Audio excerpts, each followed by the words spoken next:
Alright, sorry there. Apparently my computer was like, you're on a roll, you're doing a good casting job, you know what, let's break this up a little bit. Let's, you know, throw you for a loop, which does happen. Apparently my computer wanted to be mean to me and blue screen me, but thanks computer, thanks Mr. Computer, but it's okay. It's okay, we still got a good game. I'm back in it. Average Baddies versus Soft Pudding.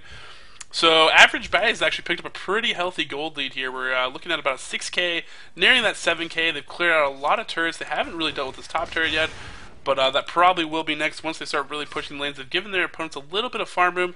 Again, have to be careful of that team fight. Want to keep snowballing this advantage that they have picked up. And blah blah just chilling like a villain. Doing a lot of invading and pressing right now. They probably know that Kennen did back. Kennen runs straight back to lane lightning direction. And coming down on this Ashe, and this is a dead Ashe. And there you have it. Oh, is this a dead Tsunami as well? Heals coming and slicing Maelstrom. That will be a kill. A little bit greedy. Ran the wrong way from the turret. Should have just took the extra hits. Flippity floppy down here. But, you know, went in. Great juke. Actually staying alive for as long as possible. It was Ashe. And Aurelia under a lot of pressure up top, but is going to survive through that.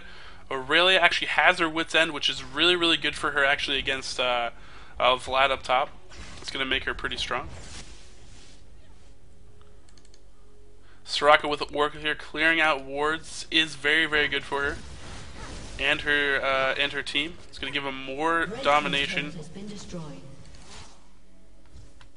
That is creepy. This creepy lady. It was jarring. What was that? I guess that's new. So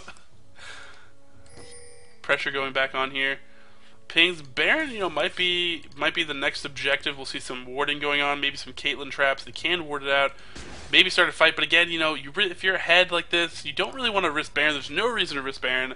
Why go for this objective and possibly lose? They're only up by about 4.6k gold, and if you look at again, if you look at Soft Pudding's team, they're built to team fight. And if you're taking extra damage from Baron and they come in on you, you're in this little tight choke place. I mean, that's exactly what they want. So you don't want to have to deal with that. And you see right here, Vlad sustaining for days. Just needs to charge. Just keep charging up this Tides of Blood. He'll be fine. Nocturne roaming up in here. Teleport actually coming in, and actually will be able to escape out of there. There's no stun to stop her, and she'll actually teleport down to a turret. So looks like Altex knew he was probably in trouble. Had no turret here. He's gonna use his panic button. Ashe rotating out. Did see the ward there. Probably wants to try to clear that up with her team support. So Soft Pudding actually playing this pretty well. They're behind, but they're staying close. They have this AoE team. They just need to put all the pieces together. Vlad's been top a lot of this. Hasn't really come together for a full team fight. Average Bad's going to pick up another dragon here, which is good for them. Like this play. And they've really just had great objective control. And if anything, I'd hand to Average Baddies over Soft Pudding right now. Soft Pudding has a good team comp. We haven't seen them pull it together yet, but they have a good team comp. The deficiency that they're losing at this game wasn't necessarily the laning phase. They were doing fine. CS wise, they were doing fine. And you see they're kind of hanging in here too. I mean, they're still hanging 221 to 182, so winning there by a lot. 206 to 245, losing back there, but it's pretty even if you go back and forth. Caitlyn sitting here at 235 versus Ashe's 182, so that's actually a big difference. And oh, that Ashe arrow is just going to land. Has a huge hitbox, actually, bigger than you would normally think pops her team heal just to waste some more time. And that's the kind of stuff you have to look out for. They picked off their one target. They're going to rotate in here. They actually did use quite a bit of ults, but they're coming in here now, and Ari want to pick up another kill. She does have Spirit Rush, though, so she should be able to get out of this whenever she wants, though. Hemoplague coming in here. Spirit Rushing down, actually. That's not where she wanted to go. Huge burst damage coming in. Tsunami trying to rotate in here, and here is that team fight that I was talking about earlier coming into fruition. And we're going to put some damage on this turret. Probably not going to pick it off. Probably want to back up. Don't want to take too much of that damage. Extra damage they don't need to take a healthy push coming down here. And top might go and clean up those lanes and get some gold for themselves. It looks like they will. But there was the team fight using those ults very, very well. And now we're 7-7, still down about 5k. But it's still, very within Soft Pudding's bounds to win some team fights and just take over this game, come back into it. They're by no means out of this. Ashe is a better late game carry than Caitlyn is. Caitlyn, a very, she's kind of an interesting character. She had her, flavor of the month, big phase where like Caitlyn was the thing. She has the longest base auto attack range. She has tons of poke. Really good. Her ult, not necessarily the best. Ace in the hole, not necessarily the best overall ult. You can use it to harass your opponents. In a team fight, it's kind of awkward. You actually are locked into the animation. You actually cannot cancel Ace in the hole's animation, which is kind of a downside to it. Also, some little quirks. While she's channeling, if like you're aiming at a champion, and if your team kills that champion before you shoot, Ace in the Hole will come back, and it goes on about like a 5-second cooldown. You can actually cast it again, as long as it doesn't go off and try to shoot the bullet. Once it shoots the bullet, if the person dies before it gets there, then it's actually used up. So even though you have to channel for a little bit, it does have a little bit of leeway in the fact that if your teammates kill the target that you're aiming at ahead of time, it actually will refresh after a really short cooldown. Like again, I think it's about 5 seconds, which is an interesting mechanic for Caitlyn, but it is there. But she's kind of awkward for that. She's really just going to be a DPS spot. She's really not going to use a lot of her abilities. Piltover Peacemaker has a large animation time and actually has a little bit of a channeling time, believe it or not. And so that doesn't make it effective in a team fight. You're wasting tons of time that you could be auto-attacking, and you can probably get in another auto-attack and a half during the time it takes you to shoot a Piltover Peacemaker. You might as well just take those shots, charge up your headshot, deal more damage, and that would be a bad face check. They actually do catch out Janna here, and that is huge. Ash Arrow is actually burnt as well in a panic move to try to protect her, but that is not worth it. I think I definitely would have just prayed to the gods that Janna matches her R button and gets that off, but don't be afraid now. They're down some ults. Ahri's actually splitting out of this, maybe trying to show that they're not there, but this is a mistake. Oh no. They will. Don't be fooled. Are they going to get... Okay, they're not going to be fooled by that. Ahri coming back in here. Piltover Peacemaker is going to be used to deal a lot of AoE damage, and Nocturne just face checks that Cupcake Trap, which is not very good. Tsunami, poor Tsunami, taking a ton of damage here trying to keep Baron aggro up, so he doesn't refresh, and they will pick up this Baron. Good job. Tons of burst damage actually coming back out of this when they decide to go in there. I think if Ashe kept that arrow, they throw an arrow, they stack all their ults, I think the fight looks actually really, really good for soft pudding. They have some potential there. But instead, Ashe burned her arrow trying to save Janna. Janna's dead. Without that arrow, they don't have the same initiation power. You also have Soraka up with that exhaust, and she still has her silencer. Potent silence, of course, as always. So again, that will be key in team fights. Watch for the exhaust onto Kennen, as we are sure going to have a team fight to finish out this game. I don't think we're going to pussy around too much. So soft pudding needs to control these objectives a little bit more. So as I was talking about earlier, before I was cut off by my computer, I love you, computer, don't crash on me now. But before I was cut off by my computer, the one thing that average baddies is doing right here, that they have the leg up on soft pudding, the one key fundamental thing they've been doing, besides the laning phase, because it wasn't the laning phase, it's just their objective control and their warding control and placement. A lot of times soft pudding, some of their warding has made me think that they're just warding to ward. There's no thought behind, should I place this ward, where's this ward, keeping track of timers. I've seen them lose track of timers that they could have had, or deduced, that a buff had been taken at a certain time and played off of. And Tsunami and Soraka being a little bit ballsy right there. It's only 2 of them coming into a group of about 4 champions if they decide to jump on that. They do have Crystal Arrow up now, so you got to be careful of that initiation. This turret, mid-turret, is pretty low. We're sitting around 752 hit points. So need to check out for that. Starbear is bottom, farming up a little bit here, keeping lanes from pushing too hard. We got full split push action coming in here. Aurelia just been taking this top lane. Looks like she might just wait here to see the rotation of the enemy units, and if they do not reveal themselves, might go in for it. Looks like she just got back off. Yep. Perfectly good. And resigned to back off a little bit. Ahri waiting in the weeds, actually sitting on top of a ward. Don't ever sit in brush too long, especially common warded places. That is a no-no, and you see Ahri being a smart player. Han owns low, he's backing out of this. Or he or she, might be a woman, who knows. The name seems a little, seems a little aggressive, so probably a dude, but who knows? But anyways, smart move. He doesn't step on it too long. Waited out, just kind of getting information, looking at your opponents, seeing how they react. When you stand over common ward spots is pretty good, and Vlad checks the brush with his Tides of Blood, knowing that Aurelia still is there in his forever battle up top. And now they will finally actually clear out this, and a lot of attack damage coming in from Caitlyn. She needs to be careful that actually, if Crystal Arrow flew out right there, Caitlyn would have been a dead girl. Yeah, she doesn't have a QSS or anything like that to get out of it, doesn't have Cleanse. Would have been a lot of trouble. Instead, she's going to attack from this angle, and oh my gosh, if that charm would have landed. Hanzo missing a few Qs here today, and there comes the counter initiate. Everybody on to Ari. Ari, you do not get to play in this game. That's what they say. She actually tries to dive out of it. She will fall in the process. All this AoE comes on. The route is on. Tsunami trying to dash out of his heels coming in. Will he survive? No, he won't. Soraka turning around trying to battle this.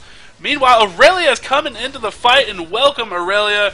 How are you doing, Missy? She's going to tear everybody apart, reducing a little bit of CC, and now she's back. She decided she had enough, but the ADs are still in this. Ken needs to be actually careful a little bit. If they get too much slow onto Caitlyn, they might get her. She's going to just get out of that range, dodge between those little arrows. And great counter-initiate engagement, waited for the right moment, lulled their opponents into a little bit of sleep, and jumped onto Average Baddies. So Average Baddies getting a pretty good fight out of this game. They're up about, as you can see here, they're up, what? They're up 9K, but it doesn't matter because the teamfight team has a lot of good, but oh, this is a huge mistake. Ashe is going to be picked off, and that's a no-no. Good heads-up play by Altex and blah blah right here, actually putting a lot of pressure on this turret, and uh-oh, oh no. Oh no. That is not the 90 caliber net that you wanted. That was not the one. Can't go through that wall, girly. It's okay. It does happen. It was actually really close. If she was actually standing close to the wall and near the higher side of this wall, you actually could jump through it a little bit. But instead she face planted like these 3 pillars, and that's never going to work, unfortunately. And Kennen running up here, they really do want this Aurelia. Aurelia does not have the out. I believe she did. No, she does have the teleport out, but you have a stuns, and that's not going to let you teleport. Ari coming in here. She wants to play now. She wants herself. She's mad. She wants herself a Janna. Will she land the charm? She does land the charm. She's not going to get a kill. But Tsunami's going to come in, try to change that. Asher comes in, catches Tsunami, going to take a lot of upfront damage. Slicing Maelstrom back up, actually. Tsunami get a little bit of shield, trying to get back in this. Ari trying to deal some damage, gets bursted down and blown apart. And this is not going good. X's going to die and lose that Oracle. Sorry, buddy. You are not all-seeing anymore. Aurelia's going to blue pill out of this just barely in time, it looks like. They're not going to find him out. And Caitlyn running back to lane is potted up. And things not looking good for Average Baddies, actually. They're losing team fights. So they need to play a little bit more careful. They've come in pieces. That's kind of been their problem in the team fighting. And as you've seen here, Soft Pudding's finally put together their team. They're really well coordinated when it comes to team fighting. And this is the advantage of this team comp. It's a lot easier to team fight. But they do have a lot of... oh, wow. Just eats the ace of the hole to the face? I don't know what happened there. Maybe he was... I'm going to give him the benefit of the doubt. Assume he was low on mana. And was going to spell shield, but couldn't. And if there's no Slicing Maelstrom coming out of nowhere, what kind of cooldown does this guy have? No, he doesn't. It's all good. Slicing Maelstrom is down. Actually, it's a pretty decently long cooldown, but right now it's sitting almost 3/4 back, all the way back up after that team fight. So looking pretty good from Kennen. Kennen has his Hourglass, has a needlessly large rod, might be going for a Rabadon's Nut to finish out his build. He's actually really far along into his build, honestly. 239 CS. We have huge CS numbers, actually nearing 300. And look at Aurelia. Aurelia has 360 CS. That's supposed to be like in that's not supposed to be at 35 minutes. Is my okay? I almost wonder if my timer's off because I came out of spectating. But if it's true that he has 365 CS at 36 minutes in, that is above 10 CS per minute, which is the magical like elusive pro mark. That is crazy. I want to hire this guy to be at my next birthday party. That's how good this guy is. You know, he can play on my my team for my LAN tournament that I have and win me the game. Just throw him top. VV Altex, God among men. I have to believe the timer. I have to believe the timer's screwed up. But if that is true, you know, props to him. That's crazy CS at this point in the game.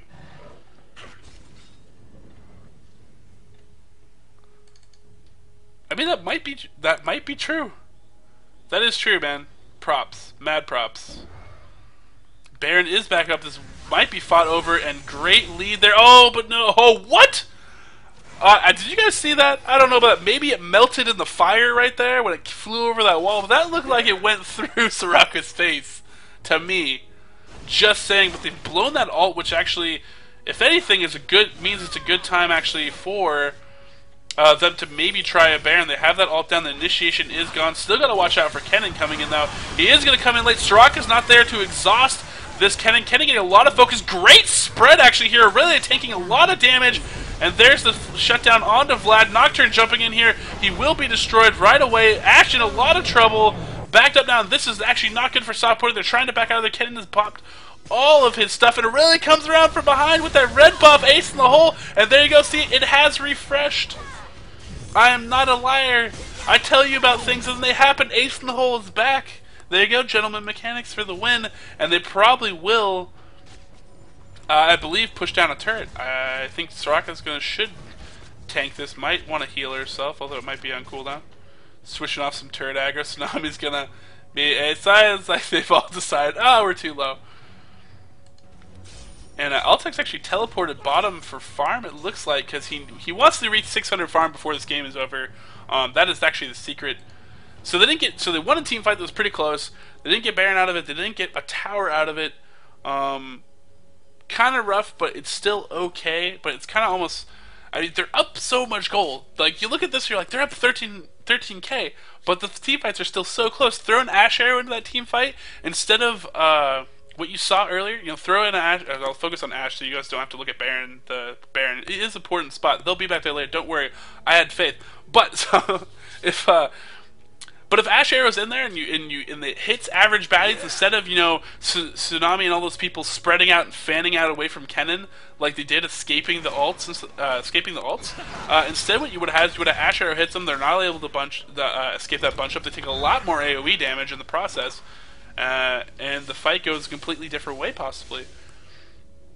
So key point there again. You know, if they pick off Soraka like the Ash Arrow should have, before it got melted by scumbag flame stand right there, freaking torch.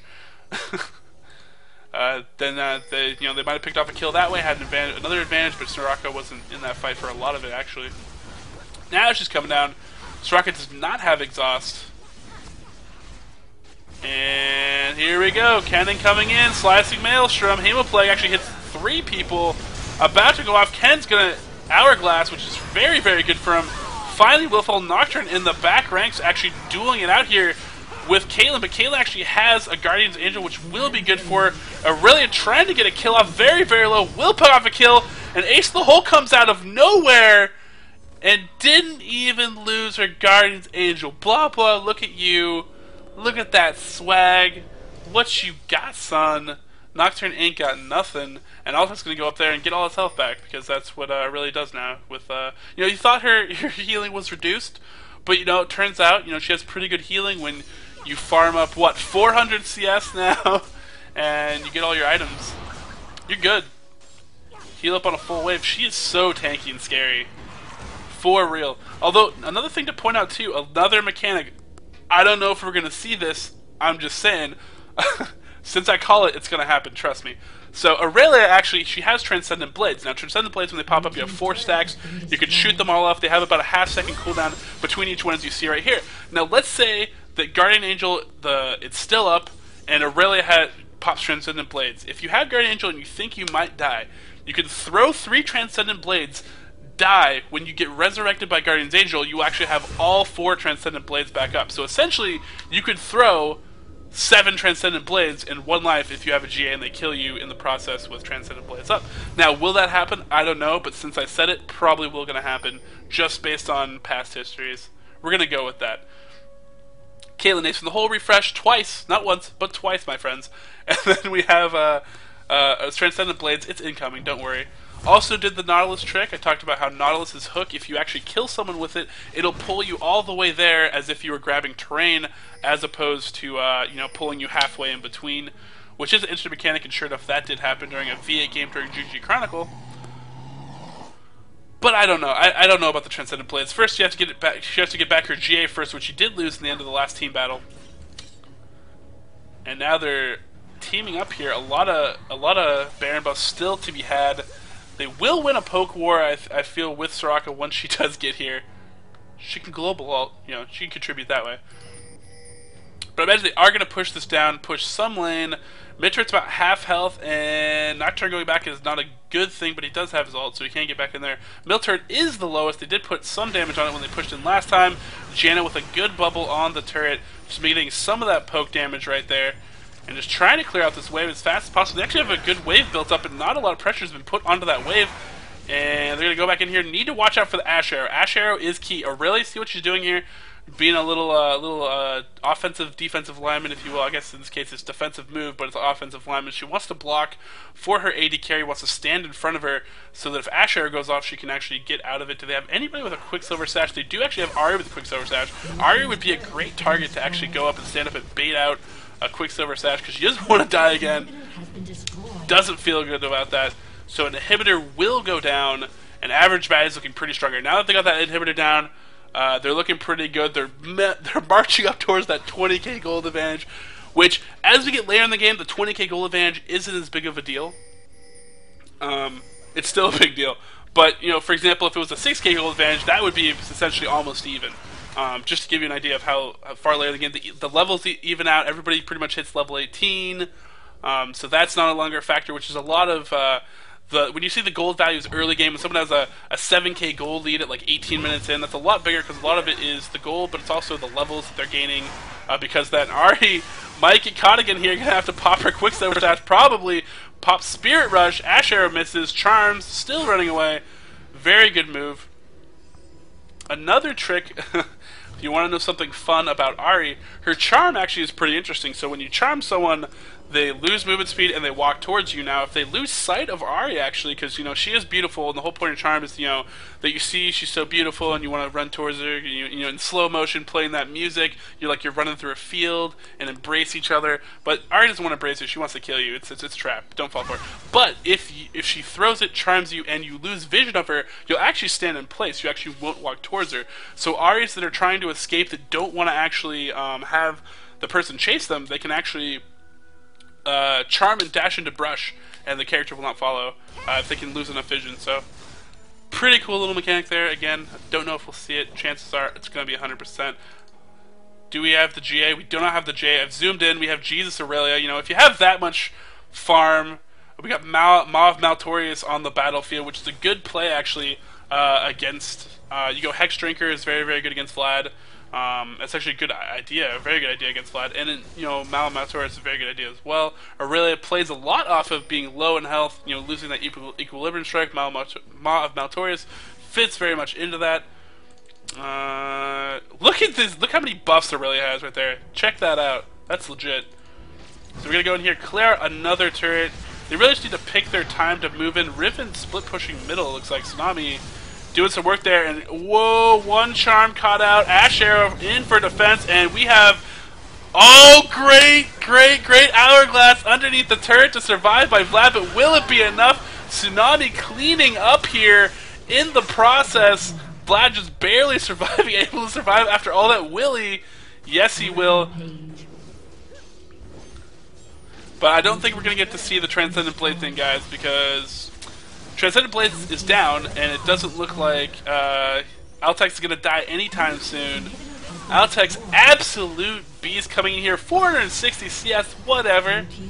You know, this is a tournament game. It was pretty close, but, you know, I just dominated, you know. I sold all my items, bought 6 Tiamats, unlocked a 7th item slot. You know, no big deal. I dove a fountain, it dealt no damage, no big deal. So congratulations to Average Baddies, great game, I had fun casting it. Thanks for joining me. I am RaiseYourWeapon's Pato from RaiseYourWeapon, casting up here. You will see me a lot more casting VVV events. Thanks for Vivi Tsunami for asking me in here. Thank you, Average Baddies, for inviting me in. And that was a fun game to cast. Thank you, all you viewers.